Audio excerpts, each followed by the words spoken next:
नमस्कार दोस्तों, आज है हम एनसीईआरटी क्लास 8 की हिस्ट्री का चैप्टर 2 पढ़ेंगे। तो चलो दोस्तों, हमने 2 चैप्टर शुरू कर दिया था और कुछ नेटवर्क प्रॉब्लम की वजह से हमारा चैप्टर 20 में छूट गया था। तो चलो जो दोस्तों, जहाँ से हमारा चैप्टर ख़त्म होगा वहाँ से दोबारा शुरू करते हैं।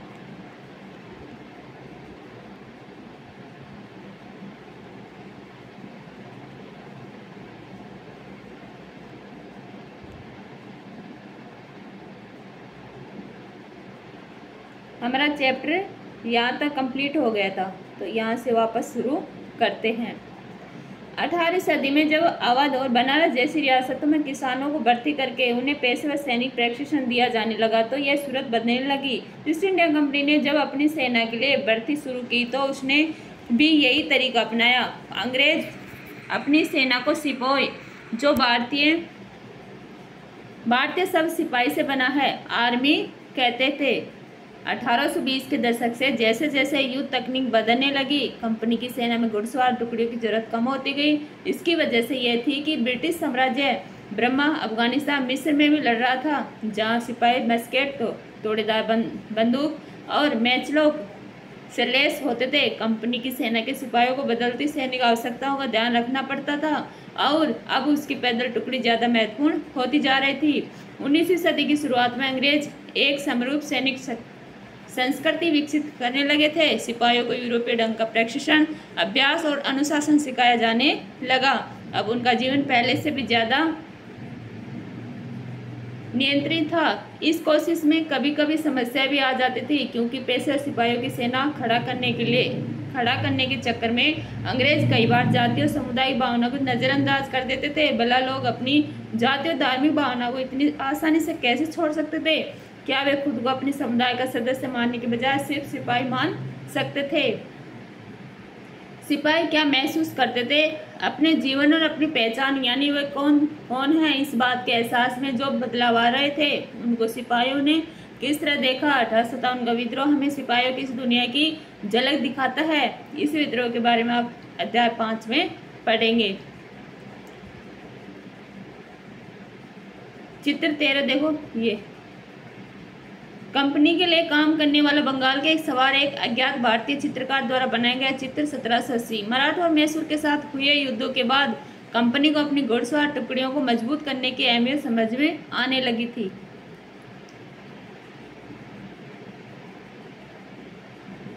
स्रोत 5, मैं सबके शत्रु टुकड़ियों पर महाभियोग चला रहा हूँ। वारेन हेस्टिंग्स के महाभियोग की कार्रवाई के दौरान एडमंड बर्क ने एक उत्तेजनापूर्ण भाषण दिया, जिसका एक हिस्सा इस प्रकार था। मैं उनके हेस्टिंग्स के ऊपर भारत के लोगों की ओर से महाभियोग चला रहा हूँ, जिनके अधिकारों को उन्होंने पैरों तले रौंद दिया और जिनके देश को उन्होंने रेगिस्तान बना दिया है। अंत में मानव स्वभाव के नाम पर, स्त्री पुरुष के नाम पर, हर उम्र के नाम पर, हर ओहदे के नाम पर मैं सबके साझा शत्रु और सबके उत्पीड़न पर महाभियोग चला रहा हूँ।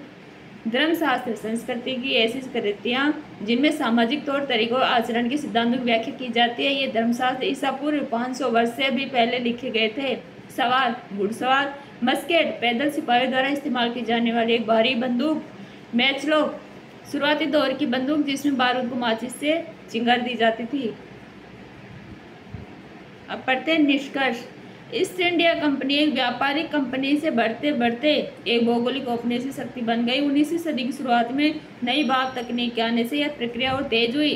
तब तक समुद्र मार्ग से भारत पहुंचने में 6 से 8 माह का समय लग जाता था। भाप से चलने वाले जहाजों ने यह यात्रा 3 हफ्तों में समेट दी। इसके बाद तो ज़्यादा से ज़्यादा अंग्रेज और उनके परिवार भारत जैसे दूर देश में आने लगे। 1857 तक भारतीय उपमहाद्वीप के 63% भूभाग और 78% आबादी पर कंपनी का सीधा शासन स्थापित हो चुका था। देश के शेष भूभाग और आबादी पर कंपनी का अप्रत्यक्ष प्रभाव था। इस प्रकार व्यावहारिक स्तर पर ईस्ट इंडिया कंपनी पूरे भारत को अपने नियंत्रण में ले चुकी थी। अन्यत्र दक्षिण अफ्रीका में दास व्यापार। डच व्यापारी 17वीं सदी में दक्षिण अफ्रीका पहुंचे। जल्द ही दास व्यापार शुरू हो गया। लोगों को बंधक बनाकर जंजीरों में बांधकर दास बाजारों में बेचा जाने लगा। 1834 में दास प्रथा के अंत के समय अफ्रीका के दक्षिणी सिरे पर स्थित केप में निजी स्वामित्व में दासों की संख्या 36,774 थी। 1824 में केप आने वाले एक यात्री ने वहां होने वाली नीलामी का आंखों देखा ब्यौरा प्रस्तुत किया है।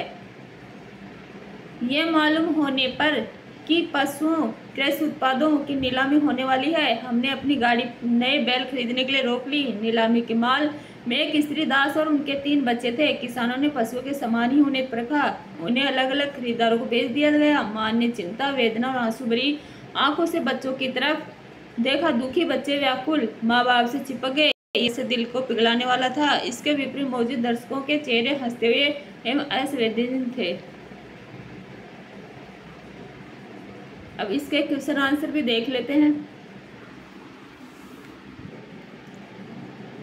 अपना पहला क्वेश्चन है,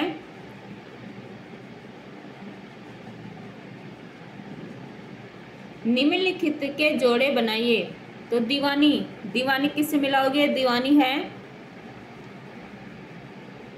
भू राजस्व वसूल करने का अधिकार। शेर मैसूर, शेर मैसूर था टीपू सुल्तान को कहा जाता था। फौजदारी अदालत, फौजदारी अदालत था फौजदारी अदालत। रानी चेन्नम्मा, रानी चेन्नम्मा थी कैतूर में अंग्रेज विरोधी आंदोलन का। सिपाही, सिपाही थे सिपोई, सिपोई को सिपाही बोला। वारेन हेस्टिंग्स, ये था भारत का पहला गवर्नर जनरल। ठीक है दोस्तों, नेक्स्ट क्वेश्चन देखते हैं।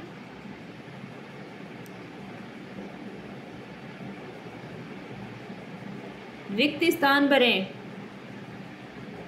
क्या बंगाल पर अंग्रेजों की जीत डैश की जंग से शुरू हुई थी? तो कहाँ से हुई थी? ये प्लासी के युद्ध से शुरू हुई थी। ठीक है।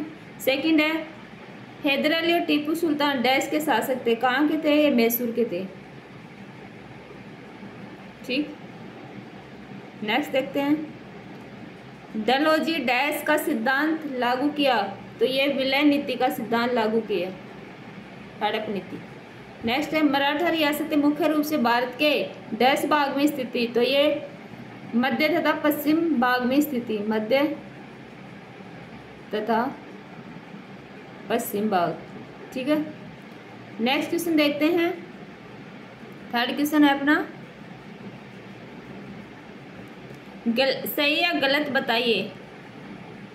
थर्ड क्वेश्चन है, तो फर्स्ट है, मुगल साम्राज्य 18वीं सदी में मजबूत होता गया? तो ये गलत था, ऐसा नहीं था। सेकंड है, English east India company Bharat के साथ व्यापार करने वाली एकमात्र यूरोपीय कंपनी थी? नहीं, ऐसा भी नहीं है, ये भी गलत है। नेक्स्ट है, महाराजा रणजीत सिंह पंजाब के राजा थे? हाँ, ये सही है।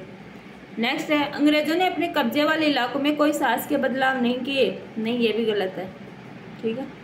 नेक्स्ट देखते हैं।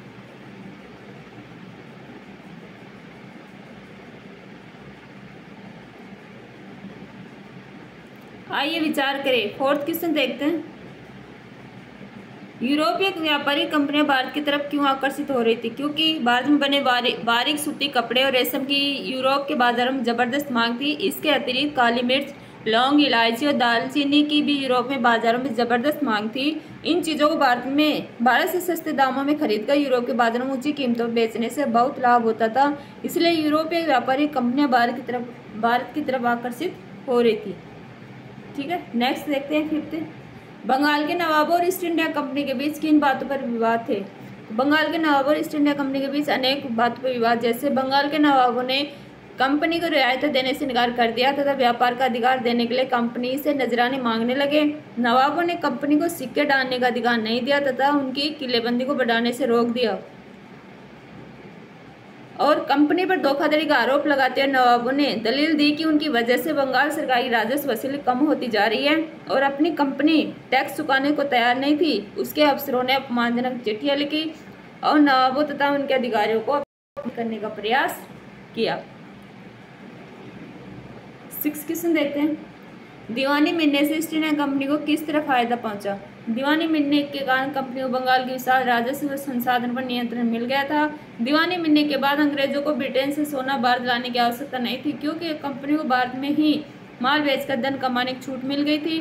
दीवानी मिलने से अंग्रेजों की आय बढ़ गई, जिससे कंपनी अपने सारे खर्चे तथा अपनी फौज सारे खर्चे इसी आय में से पूरे कर सकती थी। कंपनी की आय बढ़ने से कंपनी ने कलकत्ते में किलों और दफ्तरों के निर्माण का काम जोर जोर से शुरू कर दिया। नेक्स्ट देखते हैं 7th क्वेश्चन।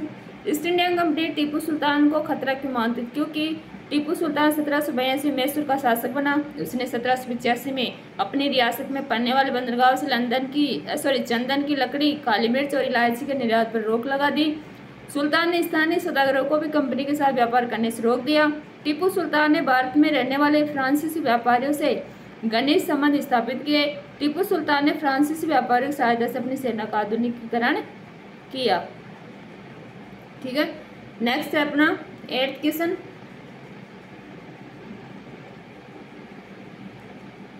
8th क्वेश्चन है सब्सिडियरी अलायंस सहायक संधि व्यवस्था की व्याख्या करें।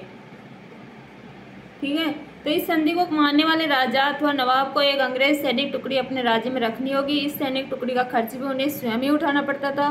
देशी राजाओं अथवा नवाबों को ईस्ट इंडिया कंपनी की व्यवस्था को मानना होगा। संधि मानने वाला शासक अपने दरबार में एक अंग्रेज रेजिडेंट रखेगा। संधि मानने वाला शासक अपने दरबार में किसी यूरोपियन को नहीं रखेगा। संधि मानने वाले शासक को कंपनी बाहरी हमलों व आंतरिक विद्रोह सुरक्षा प्रदान करेगी। ठीक है, 9th क्वेश्चन है कंपनी का शासन भारतीय राजाओं के शासन से किस तरह अलग था? भारतीय शासकों को पद पैतृक आधार पर प्रदान करने के कारण अधिकतर राजा निरंकुश होते थे। दूसरे ओर कंपनी का शासन कंपनी के द्वारा नियुक्त प्रशासनिक अधिकारियों के द्वारा चलाया जाता था। भारतीय शासक किसी संस्था के प्रति जवाबदेह नहीं थे, जबकि कंपनी के प्रशासनिक अधिकारी कंपनी के प्रति और कंपनी ब्रिटिश संसद के प्रति जवाबदेह थी। भारतीय राजाओं की न्याय प्रणाली पूर्ण रूप से राजाओं पर केंद्रित थी। राजाओं के न्याय के लिए लिखित कानून नहीं थे, राजा का आदेश ही कानून होता, जबकि कंपनी ने न्याय के लिए विशेष अदालतें स्थापित कर रखी थी। कंपनी के कानून लिखित होते थे। ठीक है, अपना नेक्स्ट क्वेश्चन है कंपनी की सेना की संरचना में आए बदलावों का वर्णन करें। ईस्ट इंडिया कंपनी ने अपनी सेना भर्ती होने वाले सैनिकों को पेशेवर सैनिक प्रशिक्षण देना शुरू कर दिया। 1820 के दशक में जैसे जैसे युद्ध तकनीक बदलने लगी, कंपनी की सेना में घुड़सवार टुकड़ियों की जरूरत कम है। कंपनी की सेना के सिपाहियों को बदलती सैनिक आवश्यकता को ध्यान रखना पड़ता था और अब उनकी पैदल टुकड़ी ज़्यादा महत्वपूर्ण होती जा रही थी। सिपाहियों को यूरोपीय ढंग का प्रशिक्षण, अभ्यास, अनुशासन सिखाया जाने लगा। कंपनी के सैनिकों का जीवन पहले की अपेक्षा कहीं अधिक अनुशासित था। तो चलो दोस्तों, अपना चैप्टर कंप्लीट हुआ। नेक्स्ट चैप्टर में जल्दी मिलते हैं। Thank you.